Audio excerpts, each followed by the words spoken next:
Yeah, great question. So it was more of an inner urge. I actually never had the intention to just like go out and like grid like the state of Arizona or where I lived in Hawaii. There's never like an intention to do that.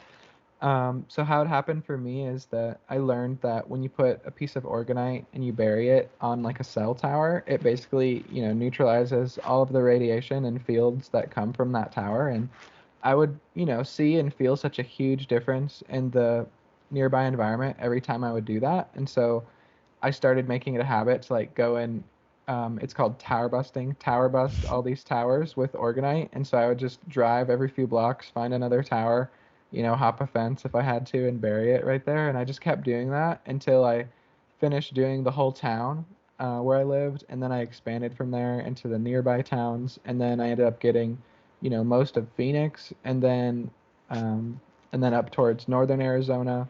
Phoenix is in like central Arizona, and eventually it just like spread, and I believe they've gotten like maybe like 120 towers in Arizona alone, and that was before they installed 5G. So now there's all the 5G Well, too, yeah. which is much harder to tower bust because they're not towers. It's just lines that go underground with little like mini what look to be like Wi-Fi routers on like telephone poles and stuff. So you can't really tower bust those. You can still get all the towers, and so that's mainly how I got into it. It wasn't like, oh, I wanted to grid the whole state. It was more just like, let me tower bust as many towers as I can and really like, learn, how that can affect people because the towers basically keep, everyone knows what like a crystal grid is. And the big towers, they're called Gwen towers or cell phone towers or harp towers, whatever you want to call them. They actually make this huge grid over cities in like a negative way, like a negative energy Mm-hmm. grid. So when you